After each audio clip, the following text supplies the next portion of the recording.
بسم الله الرحمن الرحيم. ازيكم يا حبايبي؟ عاملين ايه؟ تعالوا هنعمل مع بعض النهاردة أكلة خفيفة واقتصادية وبسيطة. بنص فرخة هنأكل عيلتنا. هنجيب صدر الفرخة وهنحاول نقطعه مع بعض. هنعمل النهاردة إن شاء الله بانيه. أظن إن ولادنا كلهم بيحبوها وبتبقى أكلة جميلة ودايما بتبقى مطلوبة. هتقطعي البانيه بأي طريقة انت حباها. ممكن تقطعيها صوابع زي ما احنا شايفينها كده وترقيها من النص تفتحها اتنين. هتبقى معاكي رفيعة وتشرب التتبيلة بسرعة زي ما تحبي. ممكن تقطعها بشكل تاني برضو هنشوفه مع بعض. اي طريقة انت تكوني حباها في تقطيع البانيه. المهم ان انت تكوني ظابطة التتبيلة والفراخ تتبل معاكي كويس. هتلاقي النتيجة معاكي حلوة قوي والأمور تبقى مظبوطة. اهي يا حبايبي بنفتحها من النص عادي بعد ما بنقطعها صوابع كده زي ما احنا شايفين بالشكل ده.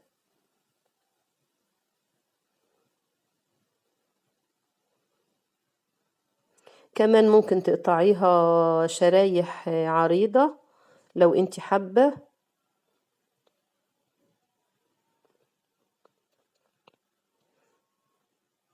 اهي يا حبايبي بتطلع معاكم برضو جميلة وكويسة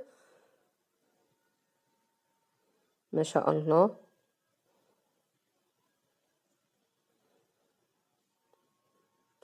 والطريقة سهلة وبسيطة خالص مفيش فيها أي مشكلة. انت بتضغطي بس على قطعة الفراخ بتاعة الصدر وبترقيها بالطريقة اللي تعجبك زي ما احنا شايفين كده مع بعض. تقطعيها برضو صوابع وتسيبيها زي ما هي عادي. المهم ان انت بتقسمي الفراخ على قد افراد العيلة وبتقسميها بقى بالطريقة اللي تعجبك.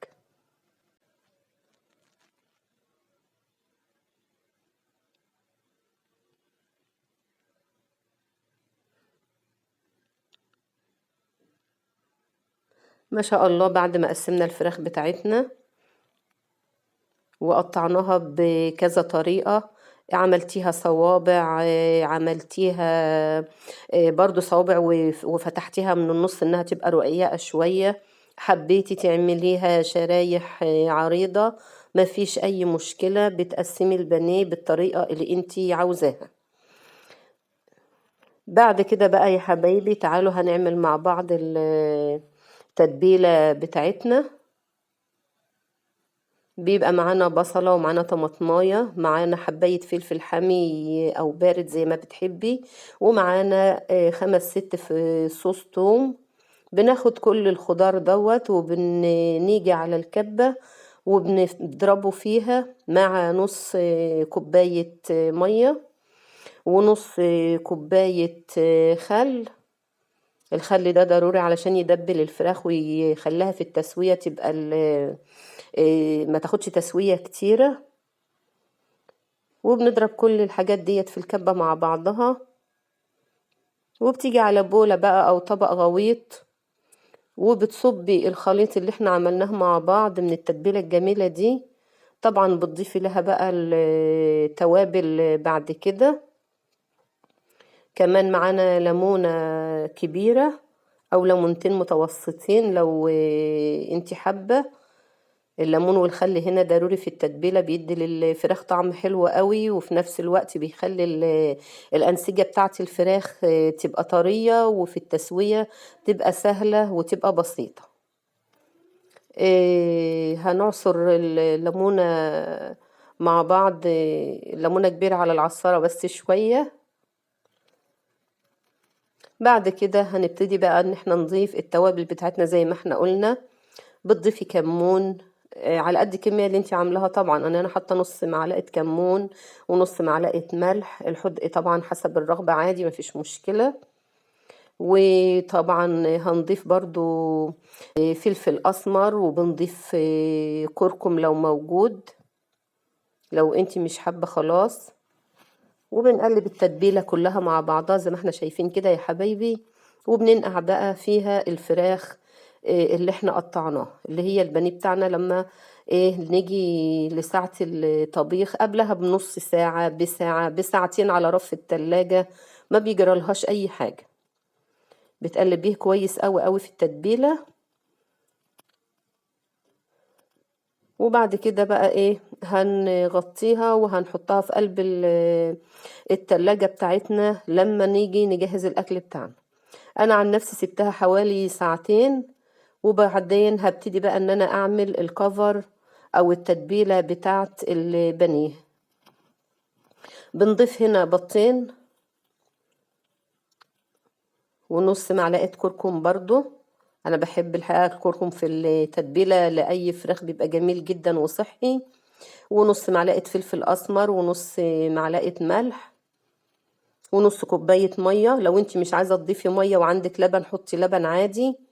بضيف هنا معلقتين نشا كبار، وبضيف معاهم 4 معالق دقيق.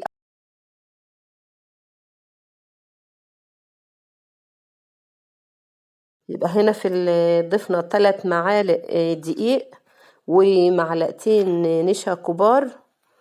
عايزة تزودي الكمية زوديها عادي، مفيش اي مشكلة. وبتقلبيهم مع بعض بالشكل دوت. طبعا لو عندك معلقة تتبيلة بتضيفيها للتتبيلة بتاعت البانيه برضو بتبقى حلوة قوي وبتديلها طعم جميل. بيبقى فيها توم وفلفل مفروم، طعمها حلو وتبقى متماسكة كده زي ما احنا شايفين، عشان لما نيجي نضيف قطع البانيه الفراخ تشتل معانا من التتبيلة. وبرضو في الدقيق اللي هنبطن به بقى التتبيلة من بره 4 معالق دقيق ومعلقتين نشا برضو، وبنقلبهم ويا بعض. النشا هنا بتخلي التتبيلة الحقيقة بتقرمش وجميلة قوي. بنضيف بقى الفراخ بتاعتنا هي في التتبيلة بعد ما سيبناها في التلاجة ساعتين زي ما احنا قلنا. ما شاء الله شاربة من التتبيلة وجميلة، وان شاء الله يبقى طعمها حلو.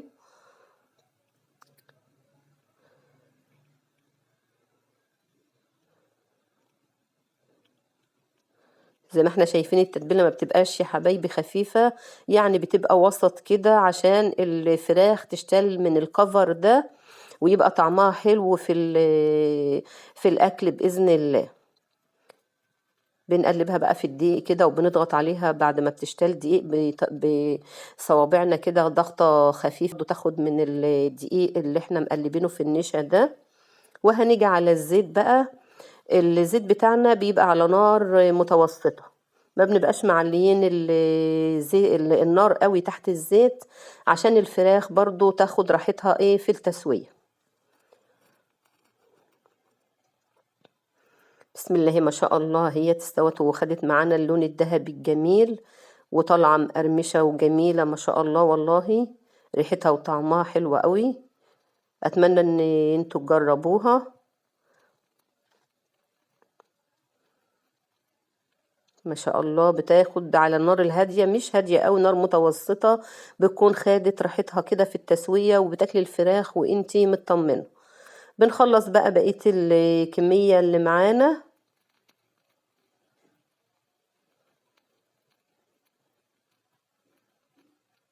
بنحمرها كلها. وبعد ما خلصنا يا حبايبي عملنا جنبها طبق مكرونة زي ما احنا قلنا. اتمنى ان الفيديو يكون عجبكم، واحب اعرف تعليقاتكم على القناة، ويسعدني وجودكم معانا، وبألف صحة وعافية يا رب. وبنص فرخة عملنا احلى اكلة لاولادنا بايدينا، وبألف هنا وشفا.